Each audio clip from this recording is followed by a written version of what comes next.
ನಾವೇ ಕಿತ್ಕೊಂಡು ನಾವೇ ಮಾಡ್ತಾ ಇದ್ದೀವಿ. ಇವತ್ತು ದಿವಸ ತೊಂದರೆ ಕೊಡ್ತಾ ಇರೋ ಚನ್ಕೇಶ್ವರನೇ ಅದೇ ನಾವು ಒಂದು ದಿವಸ ಕುಡಿಬೇಕಷ್ಟೇ. ನಾನು ಇವಾಗ ಇಲ್ಲ ಯಾವ ಗೌರ್ಮೆಂಟ್ ಇಲ್ಲ ಅಂಥದ್ದು ಇಲ್ಲ. ಸುಮ್ಮನೆ ಜನಗಳನ್ನೆಲ್ಲ ನಮ್ಮ ಲೀಡ್ರುಗಳನ್ನೆಲ್ಲ ಆದಿ ತಪ್ಪಿಸೋ ಅಂತ ಕೆಲಸ ಮಾಡ್ತಾ ಇದ್ದಾರೆ. ಹೋಗಿ ರಿಕ್ವೆಸ್ಟ್ ಮಾಡ್ಕೊಂಡಾಗ ಆಯ್ತು ಹೋಗಮ್ಮ ಎಲ್ಲೋ ಒಂದು ಕಡೆ ಹಾಕೊಳ್ರಮ್ಮ ಅಂತ ಹೇಳಿ ಕಳಿಸಿದ್ವಿ. ಆಯ್ತು ಹಾಕೊಂಡ್ರು. ಇವತ್ತು ಅದನ್ನ ದುಂಡ ಹೊಡೆದ ಹೇಳಿ ನೀವು ಪಕ್ಕದ ಜಮೀನವರ? ಹೌದು, ದಕ್ಷಿಣಕ್ಕಿದ್ದೀವಿ ನಾವು. ಅವ್ರದ್ದು ಜಮೀನಿನ ದಕ್ಷಿಣಕ್ಕಿದ್ದೀವಿ ನಾವು. ಚಿಕ್ಕ ಹುಡುಗರಿಂದಲೂ ಮಾಡಿದ್ದು. ನನಗೀಗ 50 ವರ್ಷ. ನಾನು 30 ವರ್ಷದಿಂದಲೂ ನೋಡ್ತಾ ಇದ್ದೀನಿ ಸರ್. ನಾವೇ ಕಿತ್ಕೊಂಡು ನಾವೇ ಮಾಡ್ತಾ ಇದ್ದೀವಿ. ಇವತ್ತು ದಿವಸ ತೊಂದರೆ ಕೊಡ್ತಾ ಇರೋ ಚನ್ಕೇಶ್ವರನೇ ಆಜು ಬಾಜುದಲ್ಲವ್ರೆ, ಎಲ್ಲ ಸುತ್ತಮುತ್ತ ಅಕ್ಕಪಕ್ಕದಲ್ಲವ್ರೆ. ಕೇಳ್ಕೊಂಡು ಅದೇನು ಮಾಡ್ತೀರಿ, ನಮ್ಗೆ ನ್ಯಾಯ ಕೊಡ್ತಿರೋ ನೋಡಿ ಅರ್ಜಿ ಹಾಕೊಂಡಿದ್ದೀವಿ ನಾವು. 30 ವರ್ಷ ನೀವು ಉಳುಮೆ ಮಾಡ್ಕೊಂಡ್ ಬರ್ತಾ ಇದ್ದೀವಿ ಸ್ವಾಮಿ. ಕೇಳಿ ಸ್ವಾಮಿ, ಆಜು ಬಾಜು ಅವರೆಲ್ಲ ಇಲ್ಲ, ಅವ್ರು ಬಂದಿದ್ದಾರೆ.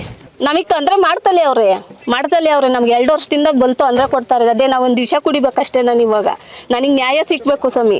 ಅಧಿಕಾರಿಗಳೆಲ್ಲ ಬಂದವ್ರೆ, ಏನು ಹೇಳು ಪರಿಶೀಲನೆ ಮಾಡಿ. ನೀವು ಎಷ್ಟನೇ ಇಸ್ವಿಯಲ್ಲಿ ಖರೀದಿ ಮಾಡಿದ್ದು? ಖರೀದಿ ಮಾಡಿಲ್ಲ ಸ್ವಾಮಿ, ನಾವೇ ಉಳುಮೆ ಮಾಡ್ಕೊಂಡ್ ಬರ್ತಾ ಇದ್ದೀವಿ. ಸರ್ಕಾರದ ಜಮೀನು. ಮತ್ತೆ ಅಗ್ರಿಮೆಂಟ್ ಇಲ್ಲ, ಯಾವ ಗೌರ್ಮೆಂಟ್ ಇಲ್ಲ ಅಂಥದ್ದು ಇಲ್ಲ. ಎಲ್ಲ ಸುಳ್ಳು. ನಾವು ಅನುಭವದಲ್ಲಿ ಇದೀವಿ, ನಮ್ಮ ಅನುಭವಕ್ಕೆ ತೊಂದರೆ ಮಾಡ್ತಾರೆ ಅಂತ ಕೋರ್ಟ್ಗೆ ಹೋಗಿದ್ದೀವಿ ಅಷ್ಟೇ ಸರ್. ಈ ಸರ್ವೆ ನಂಬರು 141, 139 ಬೇರೆ ಕಡೆ ಇದೆ. ಅವ್ರು ಪಾಪ ಗೊತ್ತಿಲ್ಲದಲ್ಲೇ ಬಂದು ಹಿಂಗೆ ಸುಮ್ಮನೆ ಜನಗಳನ್ನೆಲ್ಲ ನಮ್ಮ ಲೀಡ್ರುಗಳನ್ನೆಲ್ಲ ಆದಿ ತಪ್ಪಿಸೋ ಅಂತ ಕೆಲಸ ಮಾಡ್ತಾ ಇದ್ದಾರೆ. ದಯಮಾಡಿ ಎಲ್ಲ ನಮ್ಮ ಜಮೀನು, ಅದ್ರ ಪಕ್ಕದ ಜಮೀನು ಸರ್. ಅದ್ರ ಪಕ್ಕದ ಜಮೀನು 141 ಸರ್ವೆ ನಂಬರು ಈ ಇರೋ ಜಮೀನು. ಅದನ್ನು ರಾಮಕೃಷ್ಣಯ್ಯ ಗಂಗಮ್ಮವ್ರೆ ಸುಮಾರು ಒಂದು 25 ವರ್ಷದಿಂದ ಕೂಡ ಮಾಡ್ಕೊಂಡು ಬರ್ತಾ ಇದ್ದಾರೆ. ನೋಡಿದ್ದೀನಿ ಸರ್, ಕಣ್ಣಿಂದ ನೋಡಿರೋದಕ್ಕೆ ಸತ್ಯ ಹೇಳ್ತಾ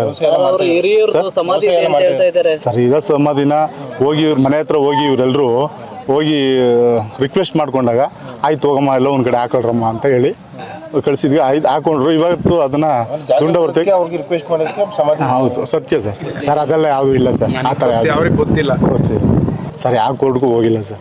ಅಲ್ಲೇ ಮಾಡಿದ್ದಾರೆ ಅಂತ ಹೇಳ್ತಾರೆ, ನಿಜ ಮಾಡಿದ್ದಾರೆ? ಯಾವ ಅಲ್ಲೇನು ಕೂಡ ಮಾಡಿಲ್ಲ. ಇಲ್ಲ ಸರ್, ಯಾವುದು ಅಲ್ಲೇ ಮಾಡಿಲ್ಲ. ವಿಶ್ವಾಗ್ನಿ ಟಿವಿ, ಇದು ದನಿ ಇಲ್ಲದವರ ಧ್ವನಿ.